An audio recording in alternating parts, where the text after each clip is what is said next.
The Holocene has ended. What we do now, and in the next few years, will profoundly affect the next few thousand years. The only conditions modern humans have ever known so far are changing, and changing fast. Nothing stays the same on this planet. Everything changes.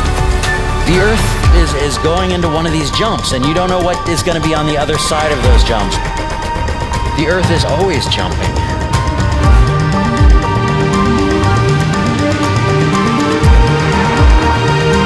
Things move on this planet. Things are not still. Everything is turning.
As it begins to run out of fuel, the sun won't simply fade away to nothing.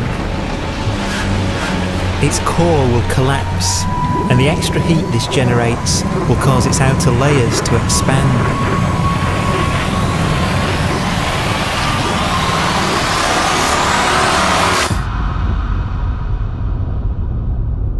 The sun is now dead. Its remains slowly cooling in the freezing temperatures of deep space.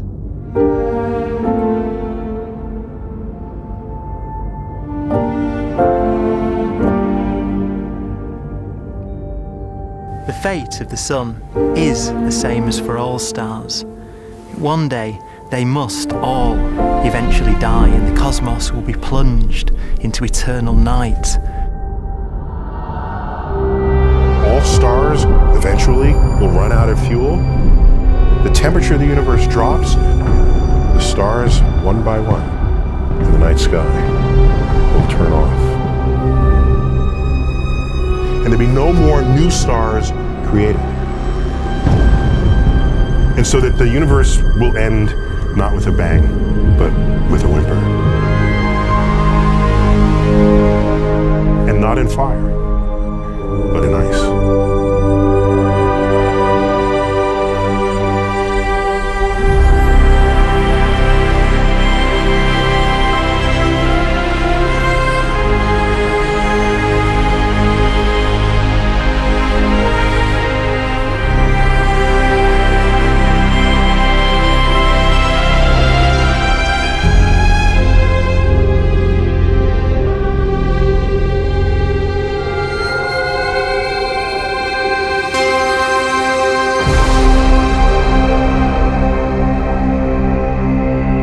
With no fuel left to burn, a white dwarf's faint glow comes from the last residual heat from its extinguished furnace.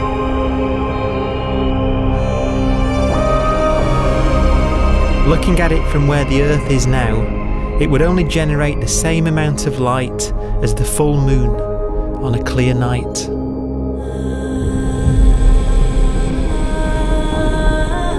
The faint glow of white dwarfs will provide the only illumination in a dark and empty void littered with dead stars and black holes.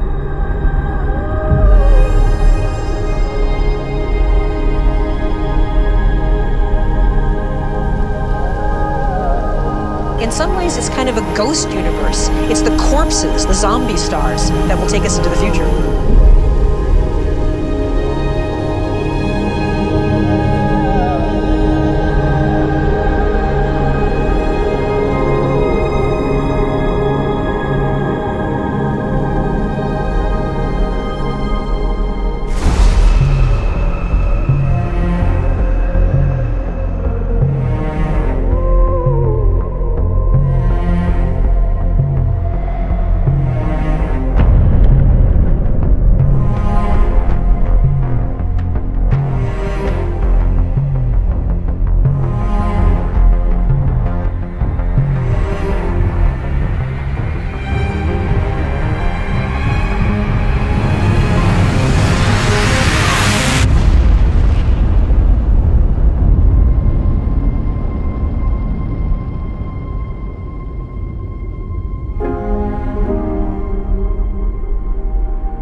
A black dwarf will be the final fate of those last stars. White dwarfs that have become so cold that they barely emit any more heat or light. Black dwarfs are dark, dense, decaying balls of degenerate matter, little more than the ashes of stars. Their constituent atoms are so severely crushed that black dwarfs are 1,000,000 times denser than our Sun.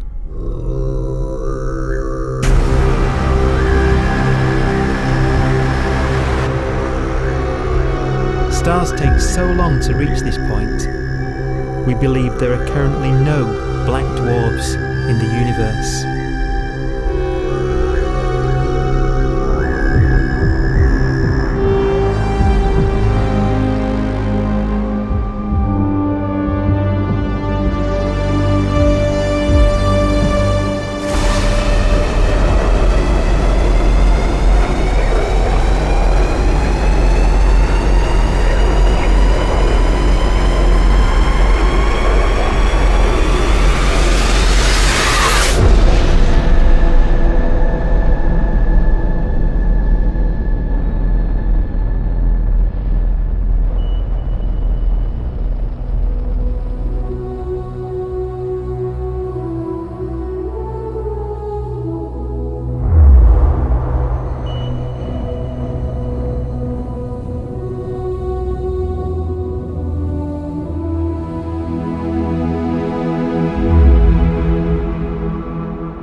We have a pace of life that's based on really the energy available to us now.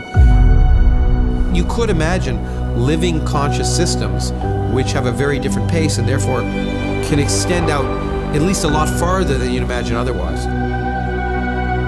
You could have a living system where if it had a thought every 10 trillion years, that would seem normal. Even if our life dies out, one could imagine at some time arbitrarily far in the future, a fluctuation occurs which allows intelligent life to exist again for a little while. So you might have islands in time of intelligence.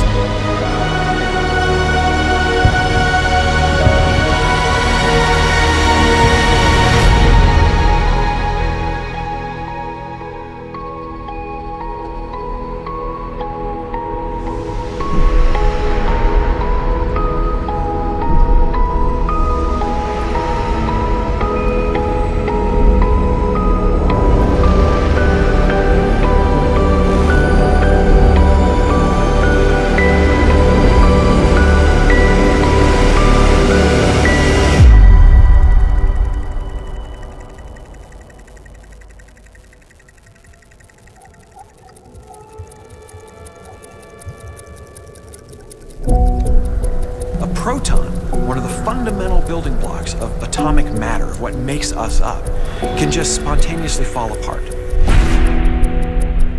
Any material that evades the pull of a black hole eventually dies away as its protons disintegrate.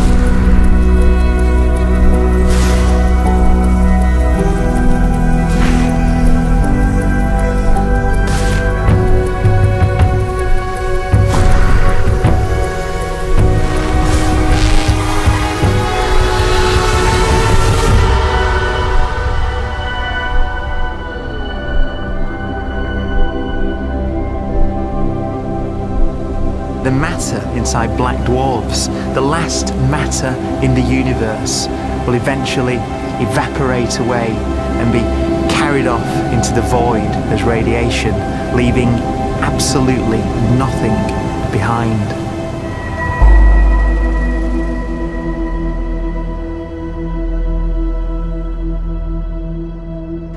With the black dwarfs gone, there won't be a single atom of matter left.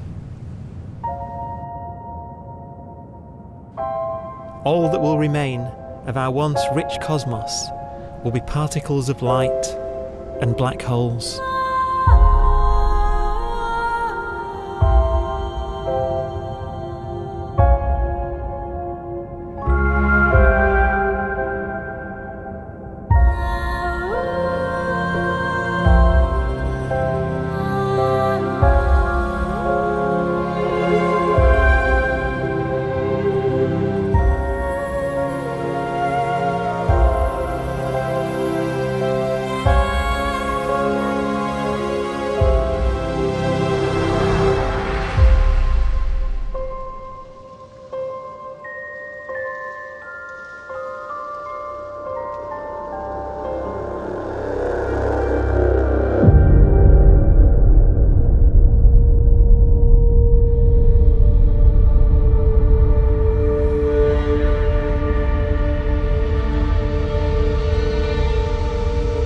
The arrow of time creates a bright window in the universe's adolescence, during which life is possible.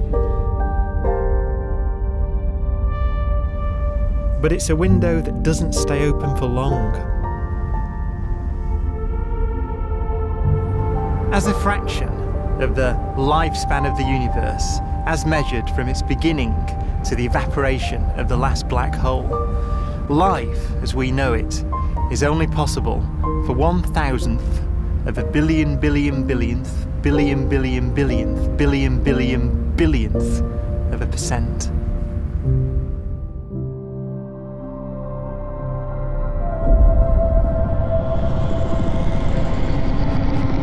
Black holes become the fundamental building block of the universe. A galaxy will basically be a supermassive black hole in a center with smaller black holes orbiting it. Zombie galaxies filled with black holes continue to evolve. They'll eat each other and they'll get bigger, and maybe they'll fall into the supermassive black hole and it'll get bigger. The universe will still be an exciting, dynamic place. It's just that the timescales you're talking about are now trillions of years instead of thousands or millions of years.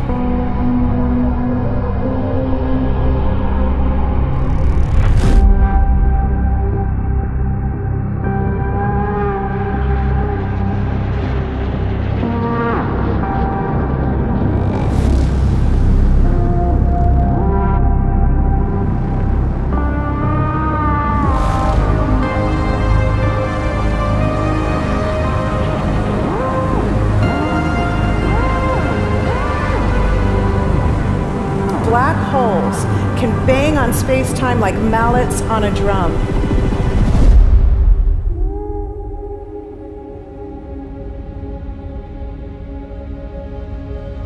And they have a very characteristic song.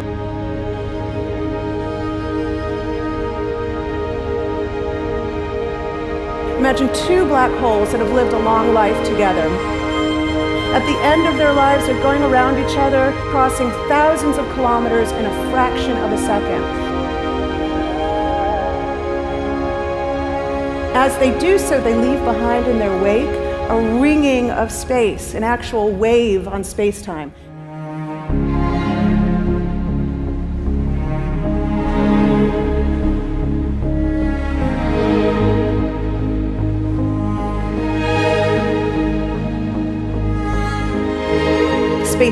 squeezes and stretches as it emanates out from these black holes banging on the universe. Those are the gravitational waves. They are literally the sounds of space ringing.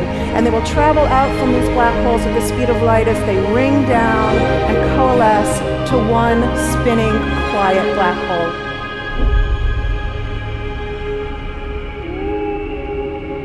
If you were standing near enough, your ear would resonate with the squeezing and stretching of space. You would literally hear the sound.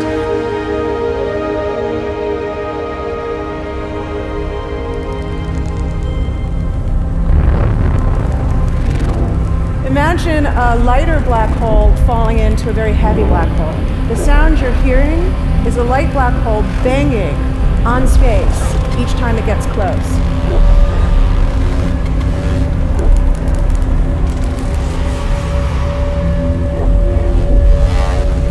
As it falls in, it gets faster and it gets louder.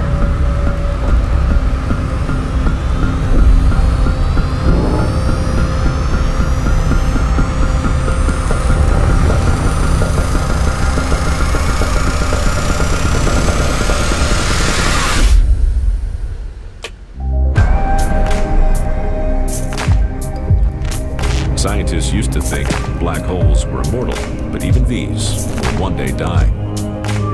Now we're talking about timescales of unimaginable length, quadrillions of years into the future. On that timescale, even the black holes begin to evaporate.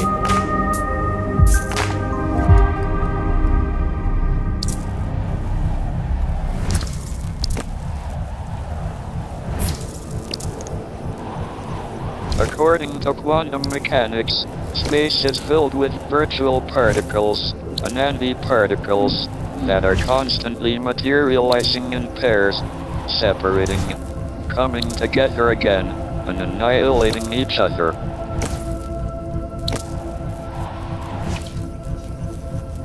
In the presence of a black hole, one member of a pair of virtual particles may fall into the hole, leaving the other member without a partner with which to annihilate. The forsaken particle appears to be radiation emitted by the black hole. And so, black holes are not eternal.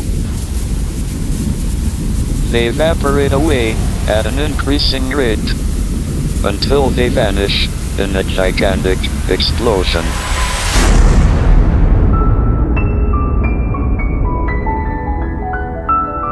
Quantum mechanics has allowed particles and radiation to escape from the ultimate prison, a black hole.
Philosophers and poets have asked the question, will the world end in fire or ice?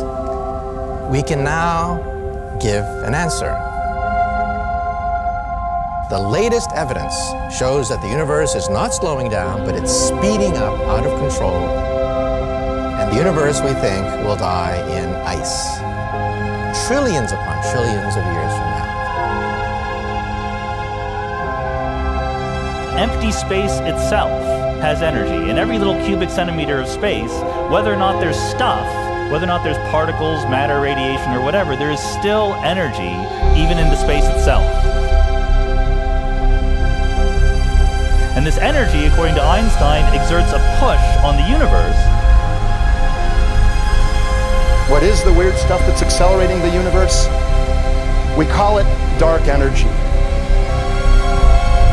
And this stuff is the dominant stuff of the universe. Almost 3/4 of the matter-energy content of the universe is this dark energy.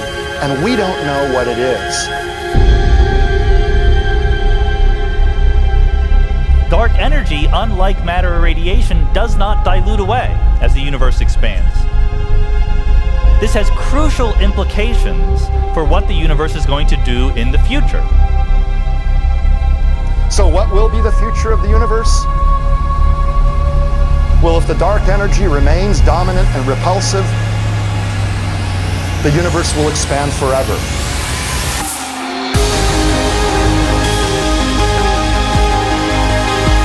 Faster and faster and faster with time. A runaway universe. 70% of the energy of the universe resides in empty space, and we don't understand why. But we do know what will happen. If that energy continues to be there, the universe will become cold and dark and empty. That's the future as it might be. We don't know because we don't yet understand the nature of dark energy. Until we do, we won't know the future. We won't even understand our own origins, and that's why we want to know and study this subject.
Forecast does seem to be for an ever colder, ever emptier universe.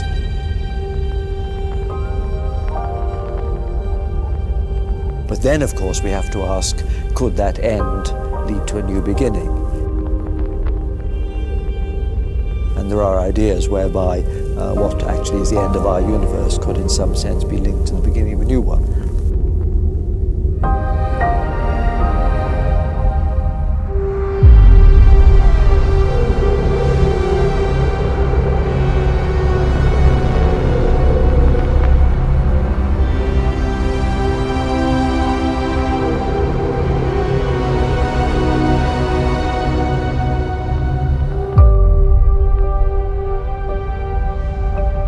We've worked out the mathematics, the equations. They seem to say that if you have an atom smasher that can concentrate tremendous amounts of energy at a single point, you can perhaps open up a gateway, a baby universe.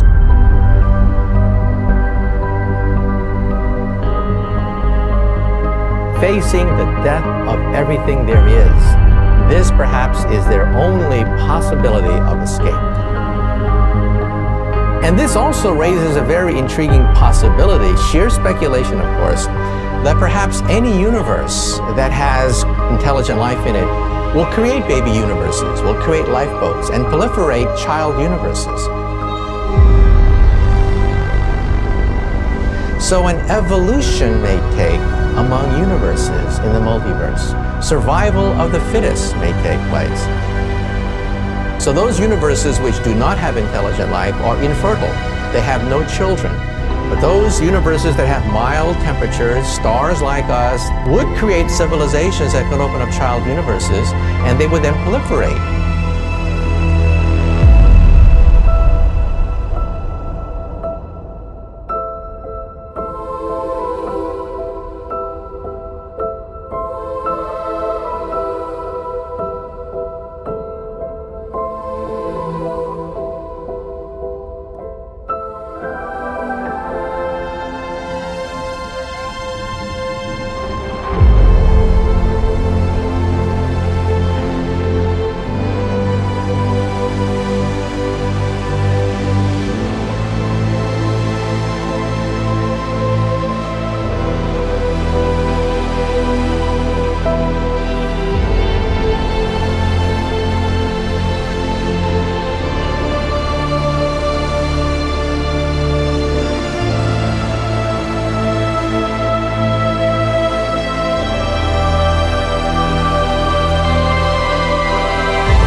After an unimaginable length of time, even the black holes will have evaporated and the universe will be nothing but a sea of photons gradually tending towards the same temperature as the expansion of the universe cools them towards absolute zero.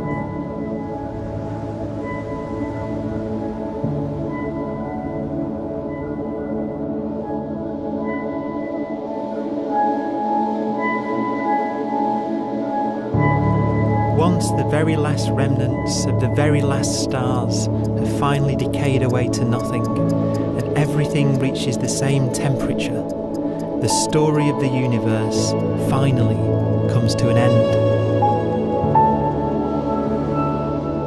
For the first time in its life, the universe will be permanent and unchanging. Entropy finally stops increasing because the cosmos cannot get any more disordered. Nothing happens, and it keeps not happening forever.